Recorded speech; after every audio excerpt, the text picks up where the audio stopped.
नमस्कार, मेरे चैनल पर आपका बहुत बहुत स्वागत है।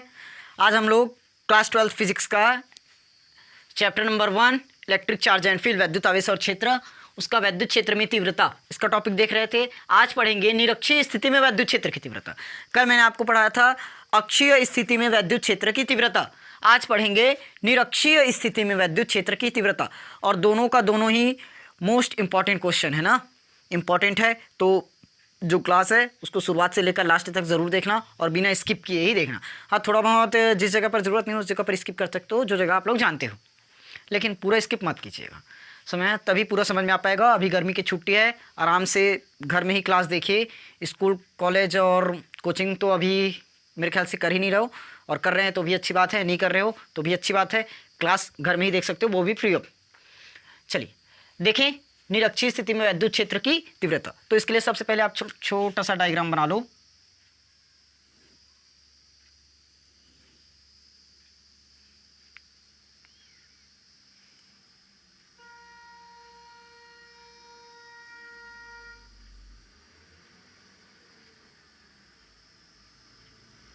इसको हम थोड़ा सा इधर और खींच देते हैं।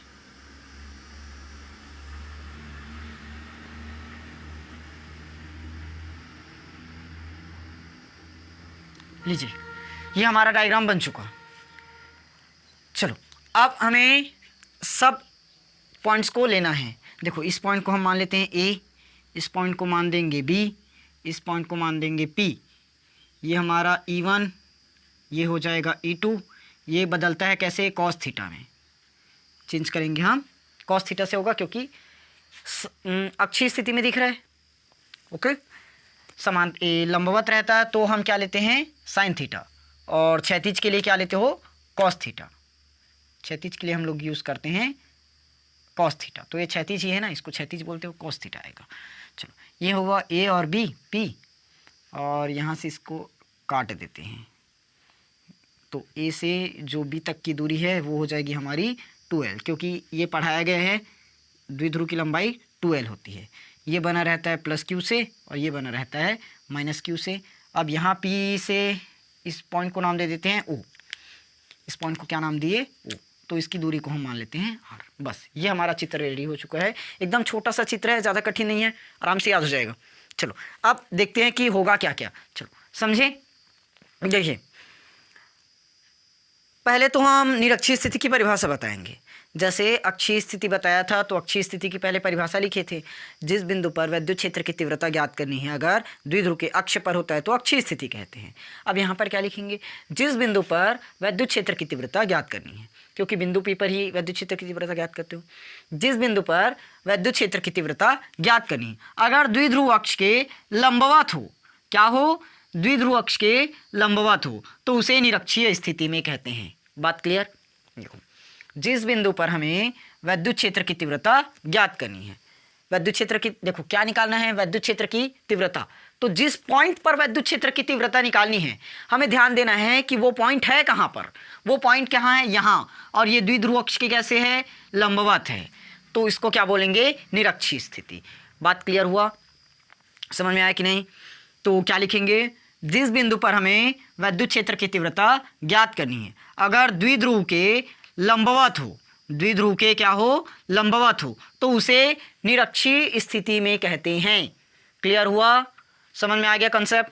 देखो, अब इसको आप लोग लिख लेना। क्या लिखोगे? जिस बिंदु पर विद्युत क्षेत्र की तीव्रता ज्ञात करनी है, अगर द्विध्रुव अक्ष के लंबवत होता है तो उसे निरक्षीय स्थिति में कहते हैं। लिख लेंगे? ओके, चलो अब उसके बाद आप लोग चित्र बनाएंगे। इसके बाद चित्र बनाएंगे, उसके बाद थ्योरी लिखेंगे। देखो, चित्र देखकर ही थ्योरी लिखना, चित्र देखकर ही थ्योरी लिखना। थ्योरी लिखकर चित्र मत बनाना, नहीं तो बहुत मिस्टेक होगा। समझ में आया? चित्र को पहले बना लेना, उसके बाद चित्र को देखकर थ्योरी छाप देना। अब देखो थ्योरी छापना कैसे है, रटना नहीं है। मैं बार बार बोलता हूँ, फिजिक्स का थ्योरी रटना ही समझना। क्या दिख रहा है? A B. तो क्या लिखेंगे? माना ए बी एक विद्युत द्विध्रुव है। माना ए बी एक विद्युत द्विध्रुव है जो प्लस क्यू और माइनस क्यू आवेशों से मिलकर बना है। यहाँ तक बात क्लियर हुआ? माना ए बी एक विद्युत द्विध्रुव है जो प्लस क्यू और माइनस क्यू आवेश से मिलकर बना है। यहाँ तक क्लियर? जिसके बीच की दूरी 2L है। जिसके बीच की दूरी क्या है? 2L। इसके मध्य बिंदु O से, मध्य बिंदु O से आर दूरी पर क्या है, एक बिंदु P है, मध्य बिंदु O से आर दूरी पर क्या है, एक बिंदु P। कैसे है, लंबवत है, मध्य बिंदु O से लंबवत आर दूरी पर एक बिंदु P है जिस पर वैद्युत क्षेत्र की तीव्रता ज्ञात करनी है। बस इतना ही लिखना है थ्योरी। याद हुआ? मेरे ख्याल से किसी को कोई दिक्कत नहीं होनी चाहिए। थ्योरी एक बार और सुनना ध्यान से और कॉपी में नोट करते चलना ना, बात के लिए छोड़ना मत। हेडिंग किए विद्युत क्षेत्र की तीव्रता, लगाए निरक्षीय स्थिति में, उसके बाद कॉपी में नोट करना। पहले क्या बताया परिभाषा, जिस बिंदु पर विद्युत क्षेत्र की तीव्रता ज्ञात करनी है द्विध्रुव अक्ष के लंबवत होता है उसे निरक्षीय स्थिति में कहते हैं। नोट कर लिए? उसके बाद चित्र बनाओ, पॉज कर लो और चित्र बनाओ। चलिए अब उसके बाद क्या लिखना है, देखो माना ए बी एक वैद्युत द्विध्रुव है, माना ए बी एक वैद्युत द्विध्रुव है जो प्लस क्यू और माइनस क्यू आवेशों से मिलकर बना है, जिसके बीच की दूरी 2L है। इसके मध्य बिंदु O से R दूरी पर एक बिंदु P है जहां पर वैद्युत क्षेत्र की तीव्रता ज्ञात करनी है। क्लियर हुआ? लिख लिए थ्योरी। लास्ट बार फाइनल समझा रहा हूं, ध्यान से समझना।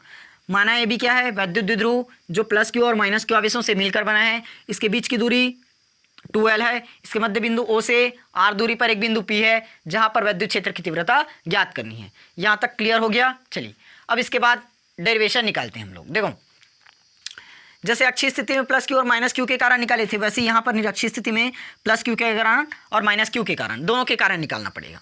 पहले निकालेंगे प्लस क्यू के कारण P पर वैद्युत क्षेत्र, P पर क्या निकलेगा, वैद्युत क्षेत्र की तीव्रता लिख लेना। चलिए अब P के कारण निकाल रहे हो तो वैद्युत क्षेत्र बराबर जानते हो, E बराबर 1/4 pi epsilon not Q divided by, sorry Q बोल रहा हूँ, P अपॉन में R का स्क्वायर। समझ में आया? P अपॉन में क्या निकलता है, R का स्क्वायर। मैं गलत कर दिया क्या यहाँ? अरे एक मिनट, ये तो मैं अलग टॉपिक में घुस गया था। एक मिनट, सॉरी, मैं अलग टॉपिक बता दिया था। निरक्षीय स्थिति में पढ़ रहे हैं ना, तो क्या होगा, Q divided by R square. R का मतलब क्या रहता है, दूरी। देखो ये फॉर्मूला है ना, मैं गलती से गलत कर दिया था, आप लोग मत करना। E बराबर 1/4 pi epsilon not Q divided by R का स्क्वायर। R मतलब रहता है दूरी, R मतलब क्या होता है, दूरी। अब ध्यान दो, यहाँ पर दूरी क्या बनना चाहिए, A से लेकर P तक, क्योंकि प्लस क्यू आवेश, प्लस क्यू के कारण कहाँ पर विद्युत क्षेत्र निकाल रहे हो, P पर, प्लस क्यू के कारण P पर निकाल रहे हो, तो P से लेकर दूरी A प्लस क्यू से लेकर P तक दूरी, और प्लस क्यू कहाँ पर है, A पर, तो A से P तक की दूरी, तो यहाँ पर क्या हो जाएगा, AP का स्क्वायर। इसको नाम दिए हम इक्वेशन फर्स्ट। यहाँ तक एकदम क्लियर? E1 निकल गया, E1 नाम दे दो इसको। अब प्लस क्यू के कारण निकाल लिए, अब माइनस क्यू के कारण निकालेंगे। माइनस क्यू के कारण P पर वैद्युत क्षेत्र, माइनस क्यू के कारण क्या निकालोगे, P पर वैद्युत क्षेत्र। चलिए निकालें। माइनस क्यू कहाँ पर उपस्थित, B पर, तो B से कहाँ तक की दूरी लेंगे, P तक। तो अब ये हो जाएगा हमारा E2 1/4 पाई एप्सिलॉन नॉट, क्या हो जाएगा, Q अपॉन R का स्क्वायर। जानते हो क्या होता है, Q अपॉन R स्क्वायर। अब R की जगह क्या लेंगे, दूरी, B से P, R मतलब दूरी, तो दूरी क्या होगी इस बार, B से P तक की, तो PB का स्क्वायर या BP का स्क्वायर। ये इक्वेशन नंबर 2। यहाँ तक एकदम क्लियर, किसी को कोई दिक्कत नहीं? चलिए अब उसके बाद हम क्या निकालेंगे, P पर परिणामी तीव्रता, बिंदु, क्या लिखते हैं इसको,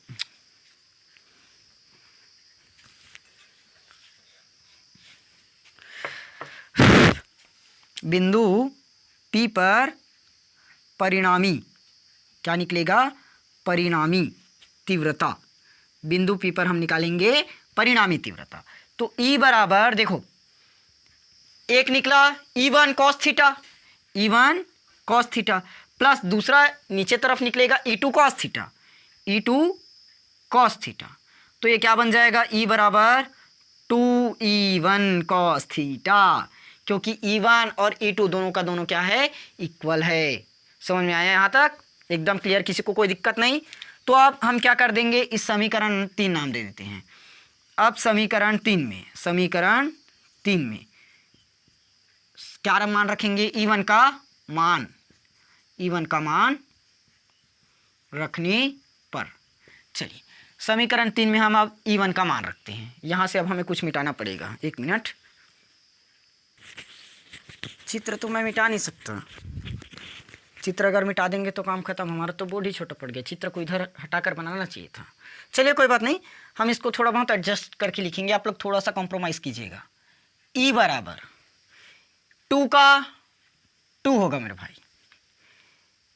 उसके बाद E1 का वैल्यू देखो 1/4πε0 AP का स्क्वायर, 1/4πε0 और क्या है Q डिवाइडेड बाय AP का स्क्वायर। यहाँ BP भी ले सकते हो, BP भी ले सकते हो, क्योंकि यहाँ से पता है AP किसके बराबर होगा, PB के। AP किसके बराबर है भाई, PB के। तो AP के बराबर में हम PB भी ले सकते हैं, यानी कि E2 वाला वैल्यू भी ले सकते हो, क्योंकि दोनों का दोनों बराबर है। AP और PB बराबर है, क्योंकि एक समबाहु त्रिभुज है। उसके बाद क्या आया, कॉस थीटा। क्या बचा, कॉस थीटा। अब दोनों का वैल्यू चाहिए अपने को, AP का मान चाहिए, कॉस थीटा का मान चाहिए। अब वो इस चित्र से निकलेगा। देखो AP का मान निकालना है। किसका मान, AP का मान। AP का मान चाहिए, कैसे निकलेगा, थोड़ा सा दिमाग लगाइए। AP कहाँ पर उपस्थित, ये वाला ध्यान दो। तो इससे हम एक त्रिभुज बना सकते हैं कि नहीं, APO या AOP में। किसमें, त्रिभुज AOP में क्या लगेगा, पाइथागोरस प्रमेय। पाइथागोरस प्रमेय से आप लोग लिख लोगे ना, पाइथागोरस प्रमेय से जानते हो, कर्ण का वर्ग बराबर लंब का वर्ग प्लस आधार का वर्ग। ये हम नहीं लिखेंगे, बचपन से पढ़ते आ रहे हैं 6वीं क्लास से। तो पाइथागोरस प्रमेय, कर्ण कौन सा दिख रहा है, ये तो हमें साफ साफ पता चल रहा है, ये भुजा है AP का वर्ग। तो यहाँ हम इसको लिख देते हैं, 1 मिनट, हम कलर चेंज करके लिखेंगे, आसानी होगा आप लोग को समझने में। AP का वर्ग, AP का वर्ग, कर्ण का वर्ग। लंब दिख रहा है हमें, ये वाली भुजा, लंब क्या है, OP का वर्ग, OP का वर्ग प्लस कर्ण का वर्ग बराबर लंब का वर्ग प्लस आधार कौन सी होगी, ये भुजा AO का वर्ग, यानी कि OA का वर्ग। यहाँ तक एकदम क्लियर, किसी को कोई डाउट नहीं होना चाहिए। एकदम गर्मी है।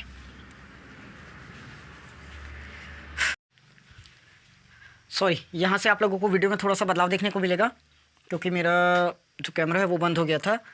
पूरा इधर पढ़ा तो दिया था, रिकॉर्ड नहीं हुआ, इसलिए यहाँ से वापस पढ़ाना पड़ा। चलो, AP का स्क्वायर बराबर OP square plus OA square. ये हमने पाइथागोरस प्रमेय से इतना तक निकाल लिया था, यहाँ तक एकदम क्लियर था। चलिए अब देखो, AP का स्क्वायर छोड़े, यही तो हमारा टास्क है, निकालना है। OP का स्क्वायर, OP का मान देखो, OP का मान R, तो ये R का वर्ग प्लस O से A का मान, O से A का मान L, तो यहाँ पर हम कर देंगे L का वर्ग। हमें क्या चाहिए भाई, AP का मान चाहिए, तो AP यहाँ पर लिखे। स्क्वायर को उधर लेकर चले जाओ, स्क्वायर को उधर लेकर चले जाओ, क्या बन जाएगा आपका, रूट बन जाएगा। और यहाँ पर प्लस क्यों था, सॉरी मिटा दिया, यहाँ पर प्लस क्यों था, R स्क्वायर प्लस L का square, R square plus L square. I hope ये क्लियर हो गया होगा।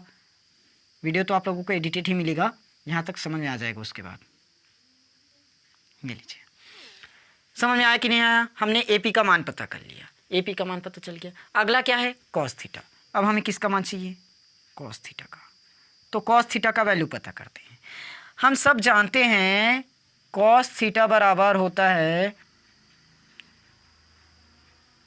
आधार बटे कर्ण। क्या होता है, आधार बटे कर्ण। यहाँ पर अब ध्यान देंगे, आधार कौन होगा, आधार तो आप लोगों का हो जाएगा OA, तो AO या OA आधार, बटे में कर्ण हो जाएगा आप लोगों का AP। कर्ण क्या होगा, AP। O से A का मान दिया है अपने को L दिया है, A से O पता कर लिए, L दिया है। A से P हमने जस्ट अब भी निकाला है, R square plus L square, R square plus L square. ये लाइन बस खींचो तो L का मान समझ में आ जाएगा ना। ये लीजिए, हमने क्या निकाल दिया, कॉस थीटा का भी वैल्यू निकाल दिया। बस यहाँ तक खत्म। अब चित्र का काम हमारा खत्म। अब चित्र को हम मिटा सकते हैं। सबसे पहले हम ऐसे करते हैं ना, इसको नाम दे देते हैं इक्वेशन नंबर 4। इतना इक्वेशन देने की ज़रूरत नहीं है, मिटाओ इसको, इतना इक्वेशन देने की ज़रूरत नहीं है। इसको नाम दो डायरेक्ट समीकरण 1 और इसको नाम दो समीकरण 2। समीकरण 2 में मान रखने पर पुट करो सीधा। समीकरण 2 में क्या करेंगे, मान रखने पर, समीकरण 2 में हमें मान रखना है। अब हम इधर का मिटा सकते हैं, कोई दिक्कत वाली बात तो नहीं है। चलिए हम मिटा दिए इसको, कोई दिक्कत वाली बात नहीं आई।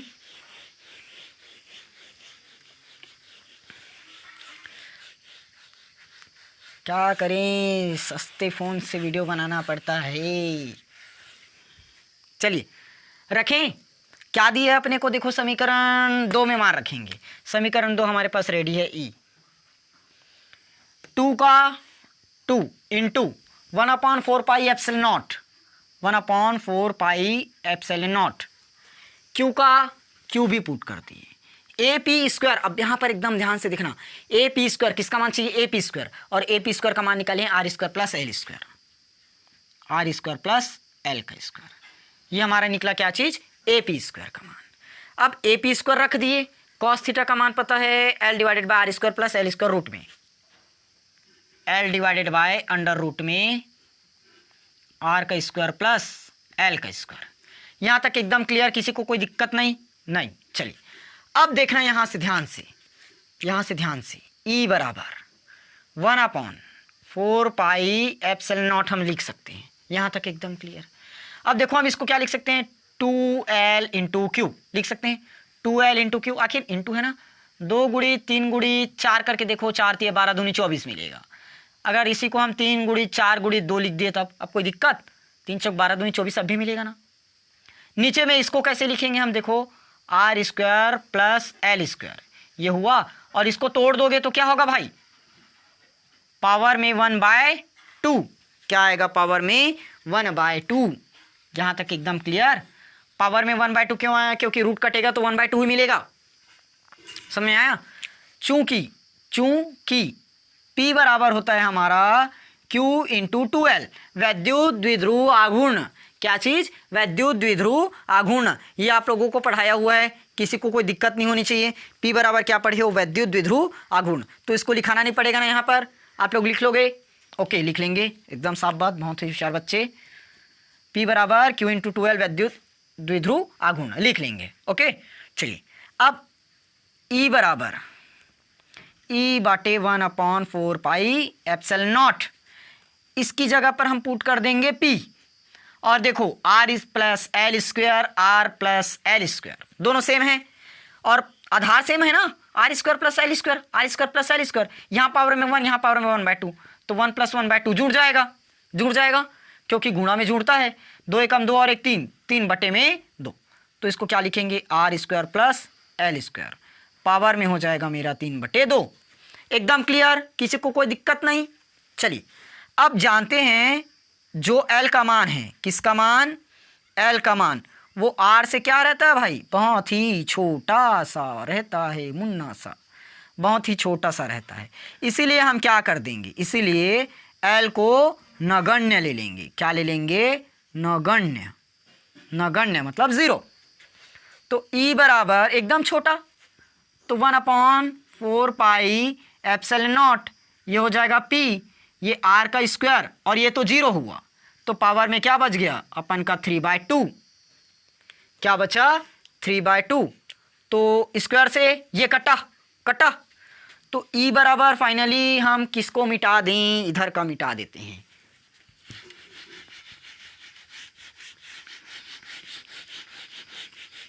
वैसे इतना में आ भी जाता, बट कोई नहीं, चलो हम मिटा दें। स्क्रीनशॉट लेते चल रहे हो ना प्रॉपर, और स्क्रीनशॉट मत लेना कभी भी, नोट करते चलना। E बराबर क्या दिखा, 1/4 pi epsilon not, 1/4 pi epsilon not, P upon में R का क्यूब बचा, 2 से 2 कट गया, इस क्यूब बच गया भाई। तो E बराबर हम इसका मान जानते हैं 9 × 10⁹, P के डिवाइड में R का क्यूब, P के डिवाइड में क्या आ जाएगा, R का क्यूब, और यही आ गया हमारा डेरिवेशन। ये लीजिए आया, लास्ट में हम लिख देंगे यही निरक्षीय स्थिति में वैद्युत क्षेत्र की तीव्रता है, यही निरक्षीय स्थिति में क्या है, वैद्युत क्षेत्र की तीव्रता लिख लोगे। अब थोड़ा सा ध्यान से देखना, E बराबर हम अक्षीय स्थिति में क्या निकाले थे, अक्षीय स्थिति में हम निकाले थे 9 × 10⁹ ये था 2p/r का क्यूब, ये 2p/r क्यूब निकला था। अक्षीय में, निरक्षीय में p/r का क्यूब आया। यहाँ तक एकदम क्लियर, किसी को कोई डाउट नहीं? एकदम सही हुआ और एकदम सही बताए, डाउट तो नहीं है। अगर अभी भी कोई डाउट आप लोगों का छोटा सा भी रह जाता है, कमेंट बॉक्स आप लोगों का है, भर डालो। ओके, अगले क्लास में हम डाउट को थोड़ा सा बताने की पूरी कोशिश करेंगे।